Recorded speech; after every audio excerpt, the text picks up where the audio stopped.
Immediately after the military campaign in Venezuela concluded with the capture of Nicolas Maduro, the world realized, stunned, that the White House's next target had already been chosen: Greenland. The Trump administration has just sent the hardest message possible. Denmark can choose the easy way, negotiation, or it can face the hard way, economic coercion and military pressure. So what happens when the United States decides to resurrect the Monroe Doctrine, turn the Arctic into its home turf, and push NATO into the darkest moment of its history? Why does a desolate island of just 56,000 people matter so much that Washington is willing to threaten force against one of its closest allies to secure absolute ownership?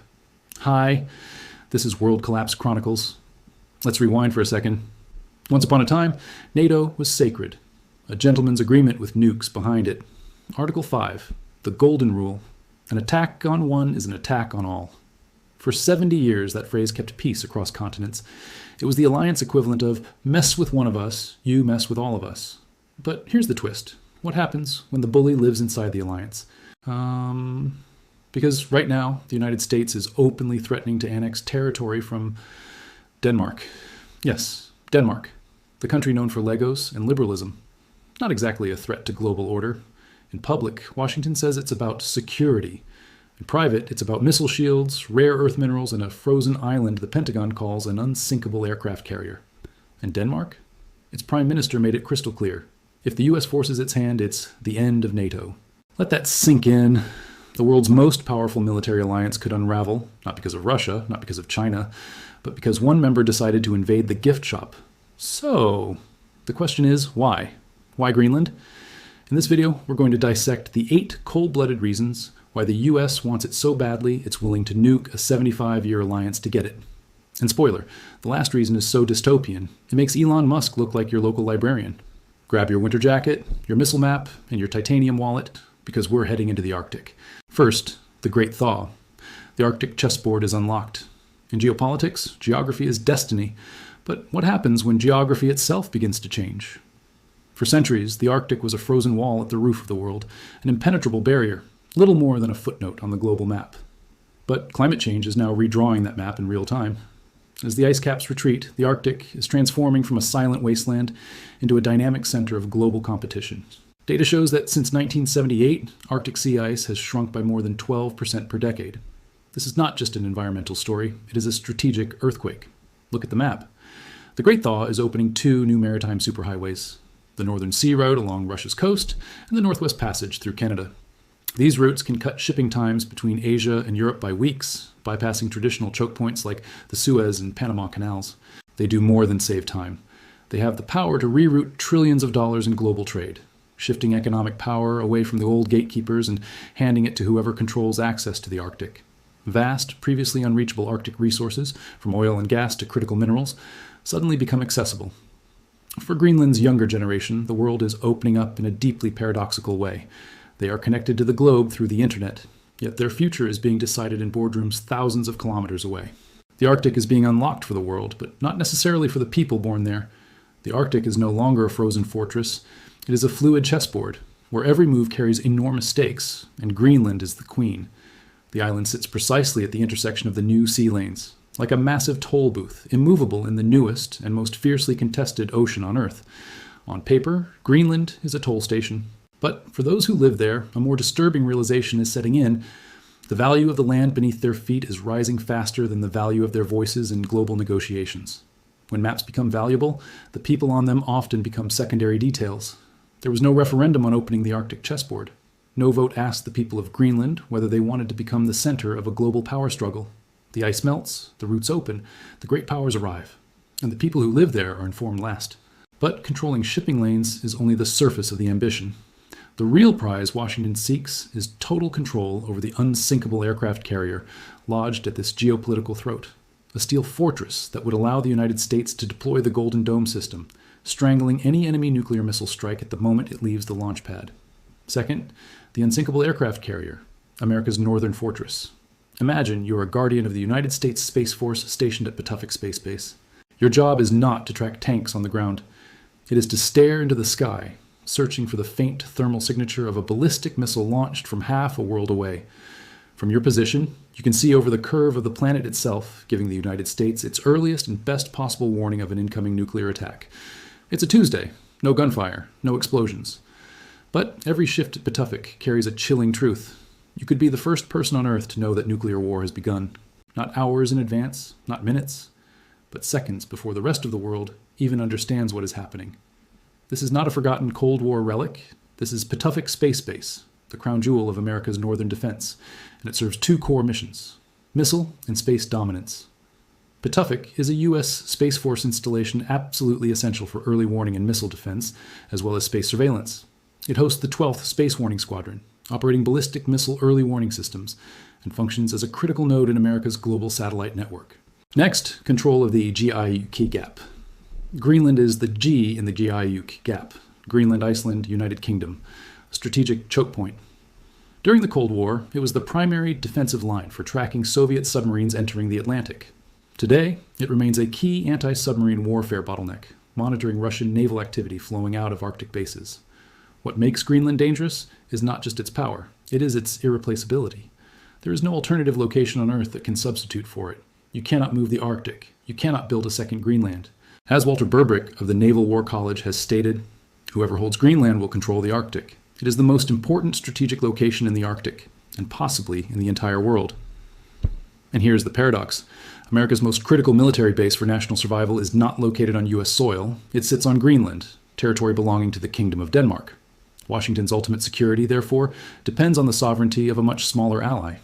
Do you see the problem? The truth is, this Cold War fortress once had a single mission: sound the alarm when war began. But in the vision of the Trump administration, it is being redefined into the launch point of something far more dangerous, an idea known as the Golden Dome.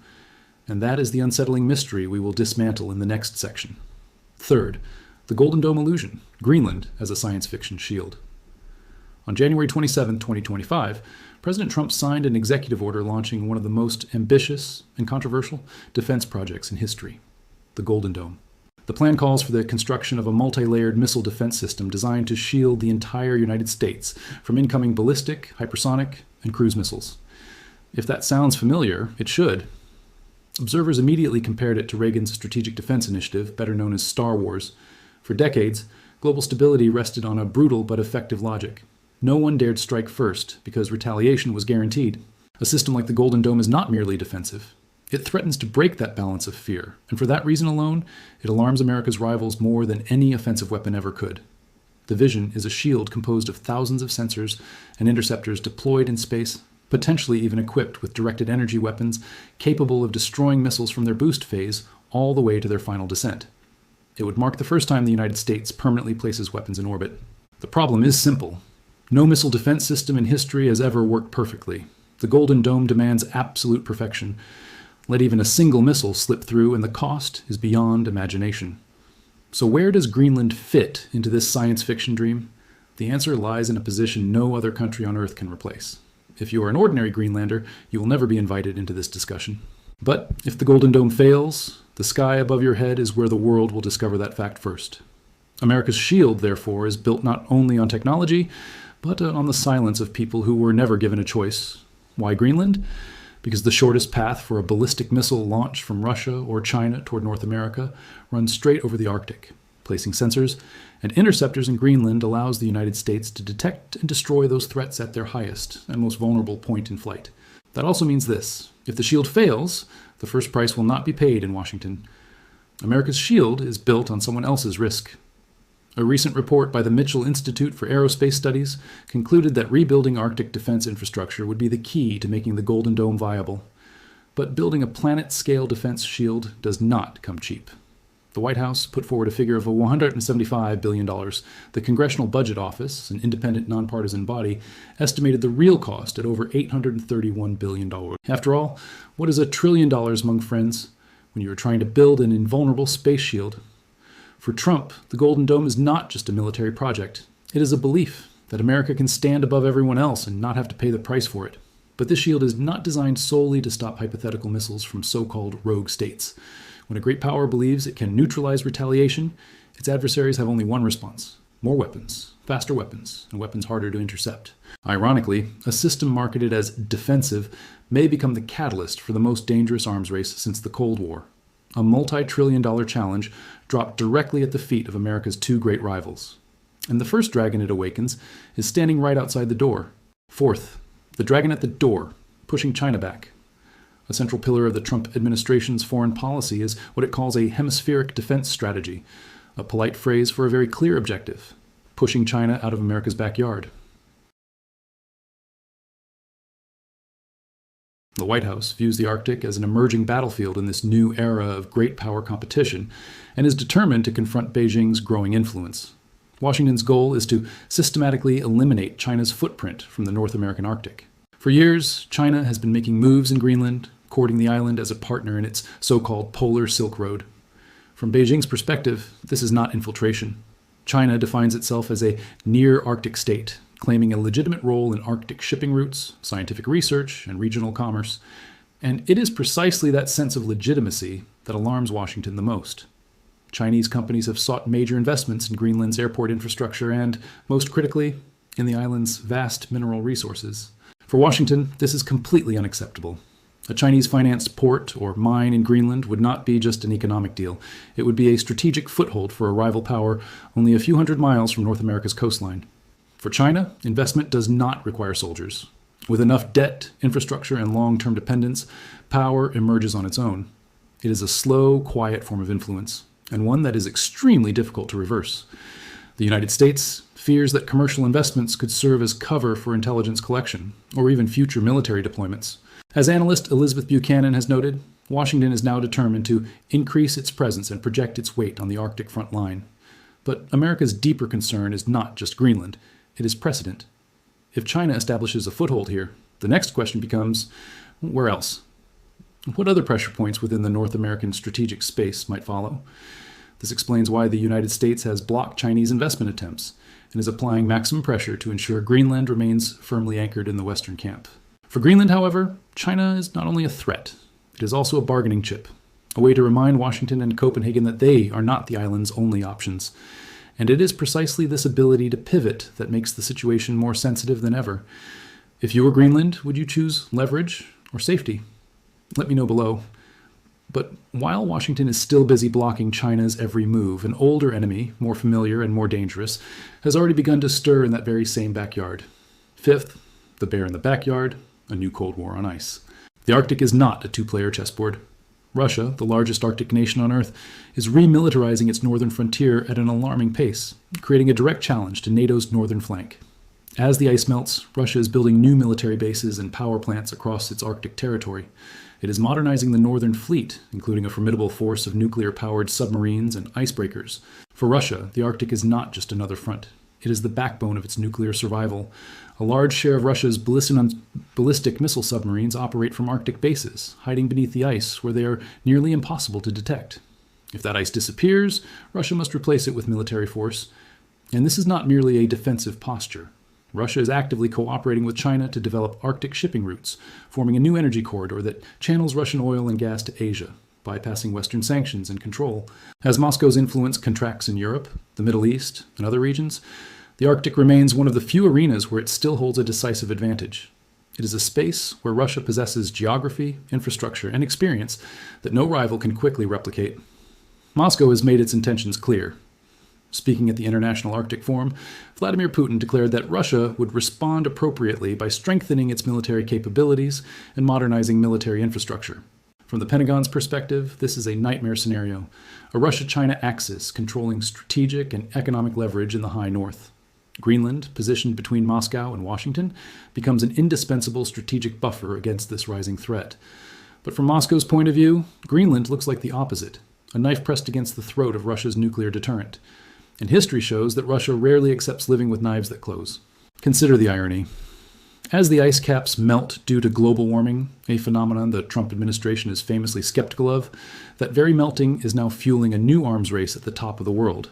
But the conflict is not only about military advantage. It is also about a multi-trillion-dollar treasure map of strategic minerals frozen just beneath the surface, materials essential for producing advanced weapons in this new confrontation, and a vital economic lifeline. Russia needs to survive in a world of sanctions. In a region as unforgiving as the Arctic, the line between deterrence and accident is razor thin, a faulty radar signal. Sixth, the trillion-dollar treasure map, the high-tech gold rush. The global economy of the 21st century runs on a very specific diet: critical minerals and rare earth elements. They are the foundational building blocks of everything, from iPhone batteries and electric vehicles to F-35 fighter jets and the guidance systems of Tomahawk missiles. And right now, one country dominates this supply chain: China. That strategic vulnerability is a massive headache for the West, and Greenland is seen as the solution. The island is a geological treasure chest, holding vast, largely untapped deposits of nearly every mineral critical to modern industry. But mining is only the first step. The real challenge lies in refining, processing, and industrial infrastructure, the stages where China has spent decades building its advantage. Greenland, therefore, does not just need mines. It needs an entire technological ecosystem capable of turning rock into power. One geological survey shows that Greenland possesses 25 of the 34 critical minerals listed by the European Union. Another assessment suggests it may hold 43 of the 50 minerals considered vital to U.S. national security. That list includes massive rare earth deposits, graphite, lithium, zinc, and copper. For American policymakers, developing these resources is a national security imperative. It is the key to breaking the West's dangerous dependence on China, a country that currently processes more than 90% of the world's rare earths. It would control the raw materials required to drive the technological and military advances of the next century. In the 21st century, minerals are not just commodities. In that sense, Greenland's mineral deposits are the world's strategic savings account. And Washington wants to be the only one holding the pin, and when the state sees security and corporations see profit, a third group begins to see something else entirely, an opportunity to rewrite the rules of the game. Because for some powerful actors, the goal is not merely to extract Greenland's resources, but to restructure the island's entire society into a libertarian free market paradise, complete with laser shooting fantasies that sound more like a game of laser tag than a viable state. Seventh, Silicon Valley's frozen Freedom City. Just when you think this story cannot get any stranger, the tech billionaires enter the scene. For years, a powerful and influential movement in Silicon Valley has dreamed of creating startup cities or charter cities, libertarian havens with minimal government and sweeping regulatory exemptions designed to turbocharge radical innovation. And now, they have set their sights squarely on Greenland. Greenland is simply the most ambitious version yet of a dream that has never proven it can actually work.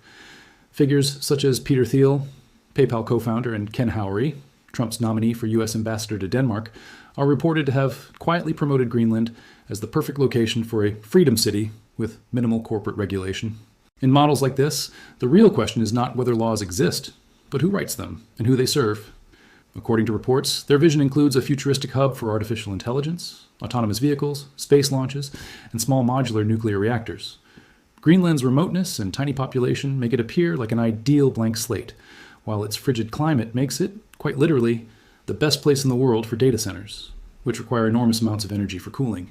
Imagine you are Eric, a software developer living in Nuuk. Life is stable. You are not a citizen. You are a variable in someone else's experiment. Here's the dark punchline. While world leaders speak the language of sovereignty and national security, a small circle of tech billionaires is dreaming of turning Greenland into their own unregulated playground. What could possibly go wrong? And yet, all of these grand visions, from missile shields to Martian testbeds, crash into one uncomfortable reality. 56,000 people actually live there, with their own lives, identities, and aspirations for freedom. Eighth, the independence gamble. A nation trapped between great powers. This entire geopolitical drama is unfolding against the backdrop of a powerful national ambition within Greenland itself: independence. Greenland is not a simple colony. It is a self-governing territory within the Kingdom of Denmark, and its people possess a legitimate, internationally recognized right to secede and form their own nation-state. The 2009 Self-Government Act explicitly recognized Greenlanders as a people under international law with the right to self-determination. That means they have the legal right to hold a referendum, and if they vote in favor of independence, the island relies heavily on an annual block grant from Denmark worth hundreds of millions of dollars. Without it, the economy, largely dependent on seafood exports, would struggle to stand on its own. This has created a deep internal debate. How do you achieve the dream of independence without triggering economic collapse? It is into this fragile equation that Donald Trump steps.